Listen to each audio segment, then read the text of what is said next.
언제나 필승! 네, 반갑습니다. 필승입니다. 자, S&P 500 이제 지수의 인덱스입니다. 증시가 하락의 하락을 피하지 못하고 있습니다. 그도 그럴 것이 제가 예전부터 말씀을 드렸어요. 사실 이번에 증시가 폭락하기 직전부터 말씀드렸던 내용이고, 장기채 금리가 급등할 것이라고 말씀을 드려왔습니다. 실제로 장기채 금리가 급등을 하고 있고요. 이에 따라서 증시에 대한 밸류에이션에 대한 부담이 상당히 커지면서 증시는 하락을 계속하고 있는 것입니다. 그럼 이런 가운데에서 우리는 이제 어떠한 대응을 할 수 있느냐에 따라서 추후 계좌 상황이라던가 혹은 어떠한 기회를 잡을 수 있는 가능성, 이런 것들이 확연하게 달라질 것이기 때문에 저는 지금부터라도 대응에 대한 전략을 제대로 짜야 한다, 이렇게 보고 있습니다. 일단 지금 보시면 저 같은 경우는 딱 한마디만 말씀드릴게요. 저는 해외 계좌 같은 경우는 계좌가 신고가를 돌파했습니다. 이런 상황에서도 계좌가 신고가를 돌파했어요. 물론 국내 주식 계좌는 조금씩 하락을 하고 있는 것은 맞아요. 물론 해지를 충분히 해왔다고 생각하고 있지만, 그럼에도 주식에 대한 비중도 꽤나 컸었고, 특히나 중소형 주액을 하락폭이 조금 더 크기 때문에 국내 주식 계좌는 조금씩 하락을 하고 있지만, 해외 주식 계좌는 역시나 신고가를 갱신하고 있습니다. 보시면 SIRK를 이제 8월 2일에 매수했죠. ARK ETF의 인버스 상품입니다. 8월 2일에 매수했습니다. SIRK면 이 종목이죠. 8월 2일이면 정확히 이날, 시차를 적용했을 때 이날 매수한 거죠.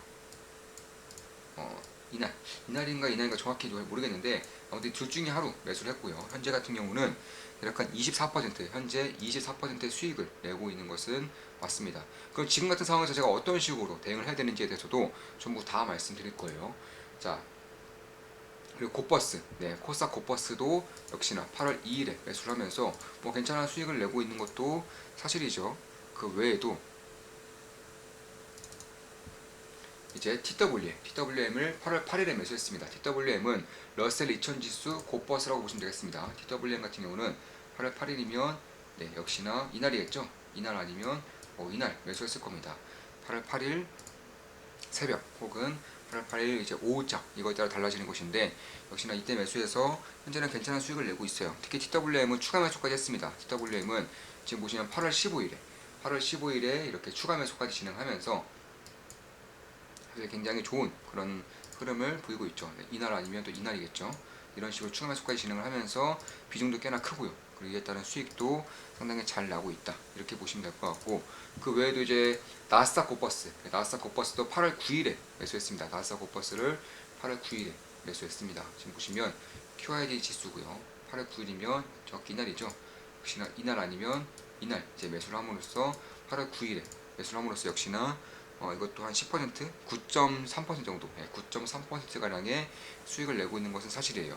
이런 가운데서는 어떤 대응을 해야 되느냐, 이걸 좀 말씀드리자면, 지금이 어떤 상황인지에 대해서 간단하게 말씀드리고 대응 전략에 대해서도 말씀을 드려보겠습니다. 지금 보시면 제가 7월 3일에 이런 분석해드렸어요. 그 과거에 써드린 글을 이런 식으로 참고글로 올려드렸고, 미국 장단기 국채 금리가 40년 만에 최대치로 역전되었습니다.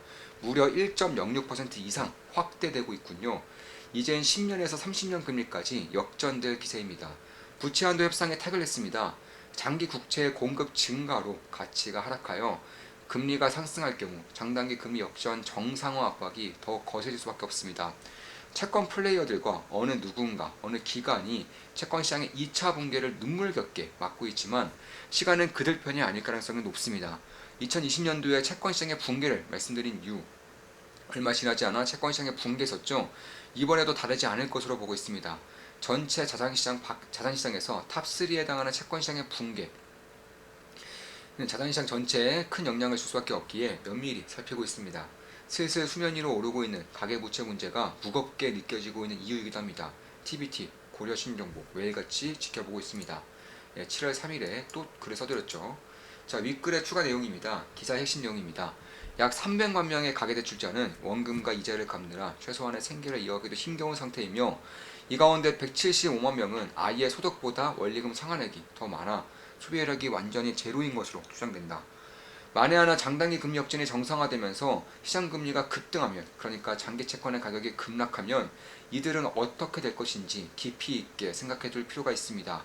장단기 금리의 역전은 단 한 번의 예외 없이 정상화되었으며, 물가 상승을 동반한 장단기 금리 역전은 언제나 장기 금리의 급등을 통해 정상화되었습니다.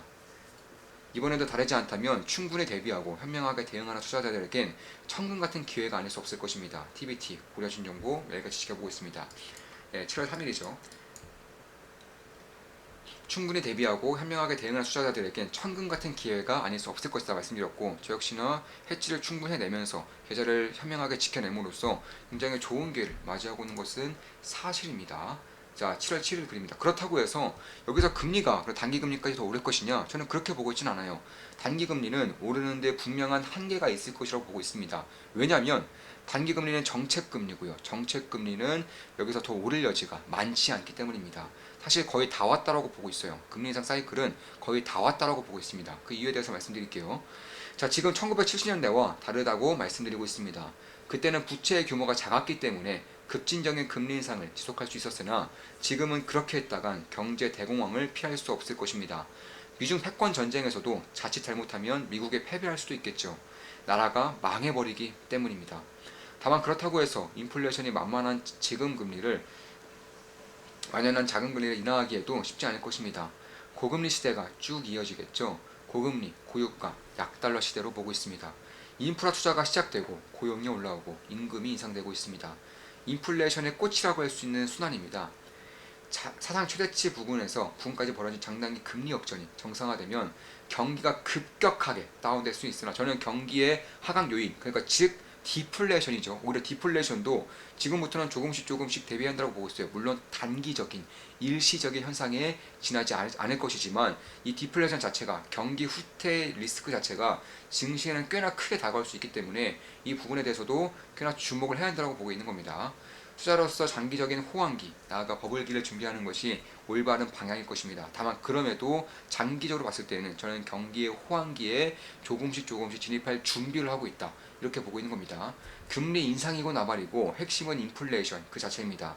연준의 금리 추이가 아닌 인플레이션에 주목하며 나아간다면 실기하는 일이 많이 줄어들 것입니다. 자, 8월 4일에 우리 토론방입니다. 토론방에서 이런 대화를 나눴어요. 사부님 궁금한 게 있습니다. 미국 장기채 금리가 위로 튀면서 정상화된다면 그 과정 중에서는 채권 금리가 올라가는 것이므로 달러의 매력도가 올라가서 단기적으로는 강달러가 될 수 있는 것으로 이해되는데 맞을까요? 안정화된 후에는 많이 풀린 채권으로 큰 약달러 흐름에 가는 것이고요. 실제로 지금 강달러 흐름이 나타나고 있습니다. 정확하게 캐치했죠? 우리 멤버분이 정확하게 캐치한 겁니다. 저 같은 경우도 해외 주식 같은 경우는 현재 한 종목 대회, 현재 7종목, 현재 7종목에 투자하고 있고요. 해외 주식은 이거 미국, 중국 다 포함입니다. 7종목 투자하고 있고 그 중에서 한 종목 손실, 나머지 6종목 수익을 기록하고 있고 당연히 계좌는 신고가를 갱신하고 있습니다. 계좌는 신고가를 갱신하고 있어요. 굉장히 좋은 기회를 잡아가고 있는 거죠. 자, 그게 상식적인 흐름이긴 합니다. 허나 미국의 펀더멘털에 문제가 생기면서 발생하는 채권 가치 하락은 얘기가 다를 수 있겠죠. 환율도 상대적인 것이니 말입니다. 핵심은 미국이 그리고 달러가 다른 국가들 및 원자재보다 강할 것이냐 약할 것이냐이고 저는 약할 것으로 보고 있습니다. 단기적으로는 연준과 미국을 향한 맹목적인 믿음으로 인해 강달러가 나타날 수 있습니다. 실제로 지금 강달러가 단기적으로 나타나고 있죠. 달러 인덱스만 보고 판단해서 안 되겠군요. 감사합니다. 기본부터 잘 이해하고 심화된 상황에 대한 흐름도 찾아나가야겠군요. 맞습니다. 달러 인덱스라고 해봐야 달러, 유로화, 엔화죠. 유로화 및 엔화는 달러에 연동되어 있고요. 큰 의미가 있는 지표는 아닙니다. 거의 모든 시장 참여자들이 달러 인덱스만을 가지고 강달러다, 약달러다 얘기하다 보니 처음에 사부님 말씀이 많이 헷갈렸었네요. 그럴 수 있겠군요. 대중으로부터 한 발짝 떨어져서 바라보는 게 중요합니다. 8월 4일에 이런 대화가 나왔습니다. 보시면 빌 에크먼은 이제 장기채 숏에 베팅한 곳이고요. 워런 버핏은 단기채 롱에 베팅한 곳이죠. 이에 따라서 얘기가 많았었는데 이에 대한 답글도 제가 좀 달아드렸습니다. 최근 미국의 유명 인사들의 발언도 미국의 펀더멘털에 대해서는 걱정하지 말라고 호소하는 듯 했습니다. 저러니 더 의심이 갑니다.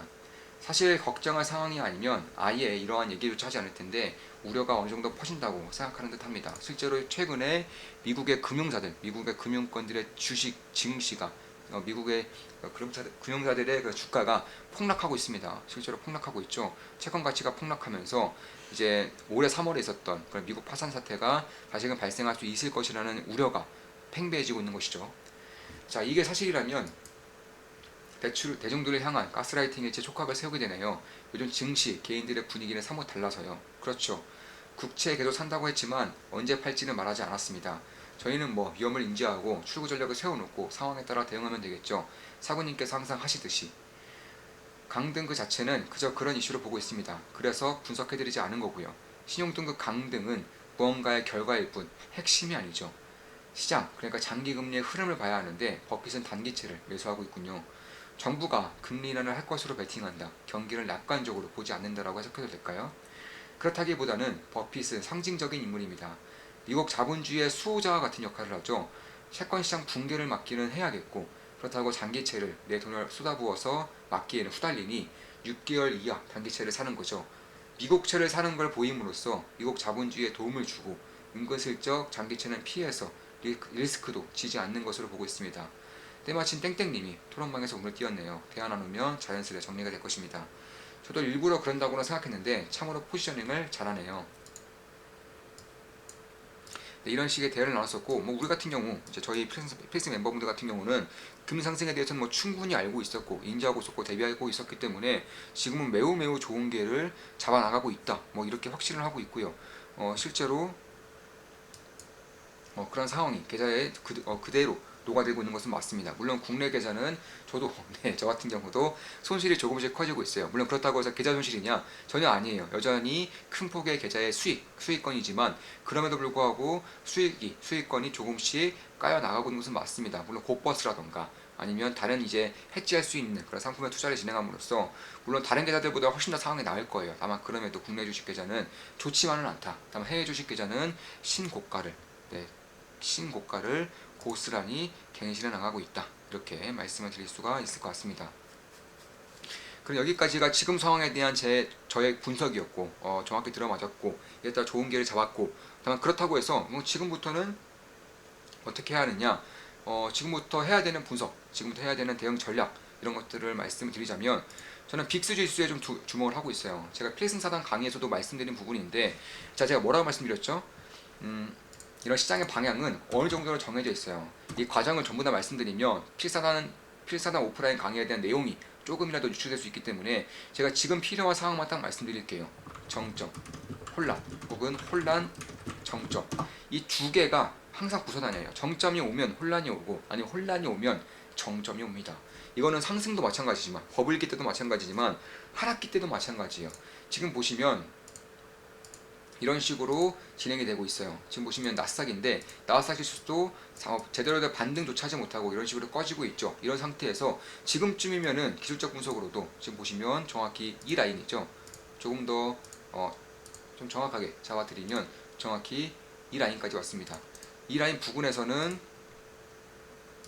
어느 정도의 지지가 될 수 있는 그런 상황인데 여기가 만약에 뚫리면 조금 더 뚫릴 가능성이 있겠죠. 근데 여기서 이제 혼란기가 온다라고 치면은 여기서 어떤 투자를 해야 되느냐? 혼란기가 왔을 때는 특히나 레버리지 상품 같은 경우는 꽤나 큰 그런 리스크가 될 수가 있습니다. 지금 보시면 이거 같은 경우 똑같아요. S&P 같은 경우도 역시나 비슷한 그런 상황까지 오고 있는 것이고 자, 이렇게 본다면 여기서의 상태를 봤을 때 과연 어떤 식으로 대응을 해야 되느냐 본다면 결국 이런 식으로 혼란기가 오겠죠. 이런 식으로 좀 변동성이 커질 겁니다. 변동성이 커진다는 것은 결국에는 빅스 지수 그러니까 빅스에 대한 그런 상승도가 꽤나 커질 수 있다. 왜냐하면 빅스 지수 같은 경우는 시장의 변동성이 커질 때마다 상승하는 지수이기 때문에 그렇습니다. 특히나 최근 들어서 조금이나마 쌍바닥을 그리면서 N자형 파동으로 올라오고 있죠. 지금 보시면 저항 라인 부분까지 상승했기 때문에 여기를 돌파한 이후에 지지까지 보일 경우에는 조금 더 확실한, 조금 더 가능성이 높은 그런 배팅 자리가 될 수 있다. 이렇게 말씀드릴 수가 있겠습니다. 거래량을 봤을 때에도 최근에 거래량이 굉장히 커졌어요. 이거는 이 바닥 부분에서 어떤 기관 혹은 누군가가 굉장히 큰 폭으로 매집을 했다라는 것이고 여기에 따라서는 쌍바닥과 그리고 이제 시장의 정점과 혼란기가 다가오고 있다는 것을 봤을 때 저는 지금 봤을 때 정점은 아닌 것 같고 혼란기인 것 같습니다. 혼란기가 다가오고 있는 것을 봤을 때에는 결국 혼란기 때는 변동성이 커지는 것이고 변동성이 커질 때 올라가는 빅스 지수를 보면 되겠죠. 제가 봤을 때는 이제는 채권 TBT 같은 경우도 꽤나 많이 올랐어요. 이게 장기채 초시입니다. 제가 예전부터 말씀드렸던 상품이죠.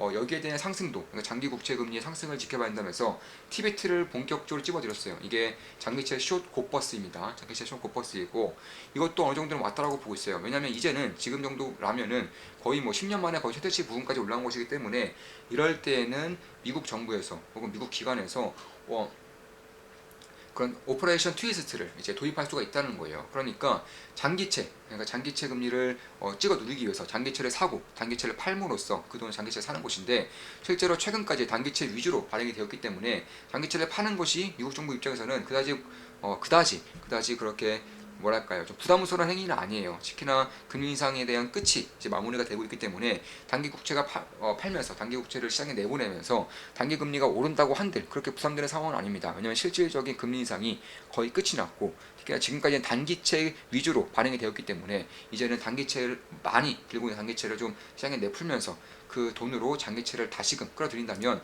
장기채 수요가 증가하는 것이고 장기채 수요가 증가하면서 가치가 올라가면 장기채 금리가 하락하는 것이기 때문에 다시금 안정성이 찾아올 수 있다는 거예요. 그래서 이럴 때에는 결국 TBT 같은 경우는 이제는 조금씩은 좀 보수적으로 봐야 된다. 그러니까 장기채 금리가 물론 장기적으로 봤을 때는 저는 정상화될 때까지 꾸준히 오를 거라고 보고 있어요. 어쩌면 5% 이상, 6% 부분까지 오를 거라고 보고 있지만 지금 당장을 봤을 때에는 그렇게 매력적이지 않다라고 보고 있는 겁니다. 무엇을 사느냐만큼 언제 사느냐가 굉장히 중요해요. 똑같은 애플도, 똑같은 나스닥 지수도 언제 사느냐가 굉장히 중요합니다. 나스닥도 전 세계에서 가장 뛰어난 그런 자산시장, 증시라는 것을 누구나 알면도 불구하고 여기서 샀으면 이미 20%가량의 손실을 받겠죠. 그럼에도 불구하고 여기서 샀으면은 지금도 역시나 큰 수익을 내고 있겠고요. 이런 것들을 봤을 때 장기채 주식에 대한 장기채 채권에 대한 그런 숏 상품은 이제는 매력도가 많이 떨어지고 있다. 그에 따라서 이제 빅스 지수에 조금만 더 관심을 가져오면 되겠다. 이렇게 보고 있는 것이고 저 역시나 지켜보고 있어요.